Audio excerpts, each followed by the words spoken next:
কি কথা আপুনি কৈছে? আপুনি কথা শুনা উত্তৰ নাই। প্ৰত্যেকটো প্ৰশ্নত আমি ৰাইজক ক'বলৈ দিয়ে নে কিয় জানে? বিশৃংখল সৃষ্টি হ'ব। ৰাইজৰ প্ৰচণ্ড খং আছে, সেইকাৰণে আমি 5জন মানুহ আগফালে ৰৈ আছোঁ। উপলুঙা কৰি ভেঙুচালি কৰি কথা নক'ব। ৰাইজক যদি ক'বলৈ দিওঁ একটা প্ৰশ্ন উত্তৰ আপুনি দিব নোৱাৰে, হয় নে নহয়? এতিয়া কাৰেণ্ট কিয় কাটিছে তেওঁ উত্তৰটো চাওকচোন। ৰাস্তা পদূলি বেয়া, তাৰমানে কাৰেণ্টটো বাছত যাব নে কি মেজিকত যাব নে পইচা চেভেনত যাব? প্ৰশ্ন নহয় যদি উত্তৰ নিদিব। বিধায়কৰ কাৰোবাৰ সূত্ৰলিপি হয় এনেকুৱা দালাল অফিচাৰ থাকিলে ইয়াত ৰাইজৰ সমস্যা সমাধান নহয়। আপোনাৰ এটিটিউড মই অথনিবা চাই আছোঁ। কথাখিনি সমস্যাখিনি কওক। 10খন বিল আপোনাক দেখুৱাই দিলে। আপুনি কৈছে সৰুপথাৰ সমস্যা নাই। সৰুপথাৰ সমস্যা হয় নে নহয়? আপুনি কওক এইখিনি সৰুপথাৰ মানুহ নহয়। আপোনালোকক কোনোবাই ফোন কৰি কৈছে তাত কোনোবা লিডাৰ আহিব সৰুপথাৰ বাহিৰৰ, তেওঁলোকক এইখিনি কথা ক'ব। সৰুপথাৰৰ মানুহৰ বিল, সৰুপথাৰ মানুহৰ কথা ক'বলৈ দিয়া নাই বিশৃংখল হ'বৰ কাৰণে। সমস্যা সমাধান লাগে দাদা। মই অসমীয়া মানুহ এজন আপোনাক দাদা হিচাপে কৈছোঁ, সমস্যা সমাধান লাগে। ৰেডিমেড প্ৰশ্ন উত্তৰ নিদিব, এইখিনি প্ৰশ্ন উত্তৰ দিব।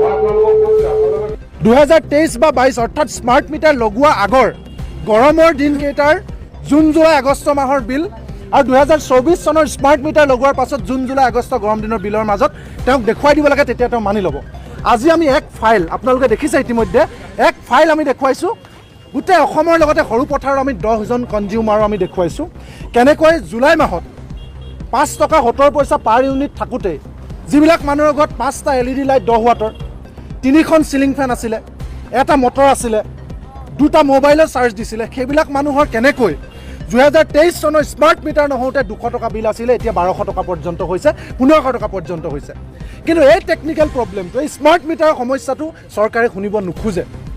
চৰকাৰেও একে ৰিপ্লাই, অফিচাৰবিলাকেও একে ৰিপ্লাই, আৰু APDCL আজি সাধাৰণ ইঞ্জিনিয়াৰগৰাকীও আজি একেধৰণৰ এটিটিউড। তেওঁলোকে ক'ৰবাত টিউশ্যন লৈছে, একেকেইটা উত্তৰ। আমি তেওঁলোকক দাদা 3টা চিম্পুল প্ৰশ্ন সুধিছোঁ। এনেকুৱা মূৰ্খ মানুহ পৃথিৱীত ক'ৰবাত আছে নেকি যে বজাৰত মাছৰ দাম বাঢ়িলে মাছ সৰহকৈ খাব? যদি বিদ্যুতৰ দাম বৃদ্ধি হৈছে তেতিয়াহ'লে মানুহে নিশ্চিতভাৱে কম বিদ্যুৎ ইউজ কৰিছে, কিন্তু চৰকাৰে কৈ আছে যে আমি হেনো মিছ ইউজ কৰিছোঁ। আমাৰ দ্বিতীয় প্ৰশ্নটো চৰকাৰলৈ, যদি মিছ ইউজ কৰিছোঁ আমি কিমান কৰিম? 100%। ৰাতি 3খন ফেন 3টা লাইট জ্বলাওঁতে যদি 200 টকা আছিলে, আমি ধৰিলোঁ আমি পাগল, চৰকাৰৰ দৃষ্টিত আমি পাগল, আমি দিনতো জ্বলাই থৈ দিলোঁ। গতিকে 12 ঘণ্টাটো 24 ঘণ্টা জ্বলাওঁতে 200টো 400 হ'ব লাগিছিল, 1500 2000 কেনেকৈ হৈ গ'ল? তৃতীয় প্ৰশ্নটো মুখ্যমন্ত্ৰী ডাঙৰীয়াক সুধিছোঁ। আপুনি যে কৈছে যে মানুহে বেছি পাৱাৰ ইউজ কৰিছে, তাৰমানে আপুনি 29 লাখ মানুহক যে অৰুণোদয় দিছে, আপুনি যে লাখ লাখ পৰিয়ালক ফ্ৰী চাউল দিছে, তাৰমানে আপোনাৰ 1230 টকা অৰুণোদয় অসমৰ ৰাস্তাত স্মাৰ্ট মিটাৰ আন্দোলন কৰা লাখ লাখ মানুহক এই পৰ্যায়লৈকে ধনী কৰি দিলে নেকি যে বিচনাৰ তলত ৱাশ্বিং মেচিন এটা ভৰাব পৰা হৈ গ'ল? APDCLৰ পৰা লুকুৱাই যে ইনজেক্টৰ 2টা লগাই থৈছে, এনেকুৱা ধনী হৈ গ'ল নেকি অসমৰ মানুহ? মানুহক যে চুৰ সজাইছে। গতিকে মুখ্যমন্ত্ৰী ডাঙৰীয়া, এইটো বুজিবলৈ কোনো বিজ্ঞানী হ'ব নালাগে। আমাৰ স্পষ্ট কথা, আপোনাৰ প্ৰতিটো শব্দ বাক্য আমাৰ ওচৰত উত্তৰ আছে। APDCLে আমাক লুটিছে। স্মাৰ্ট মিটাৰ যেতিয়া আদানীৰ পৰা অন্যান্য কোম্পানীবিলাকক দি দিলে, এতিয়া অফিচাৰজনে ক'লে যে আমি স্মাৰ্ট মিটাৰ কোম্পানীক লগাবলৈ দিছোঁ, কোম্পানীয়ে কি কৰিছে আমি তাৰ কাৰণে ৰেছপঞ্চিবল নহয়।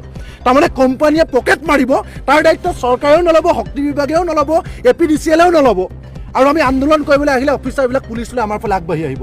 এইটো নহ'ব মুখ্যমন্ত্ৰী ডাঙৰীয়া।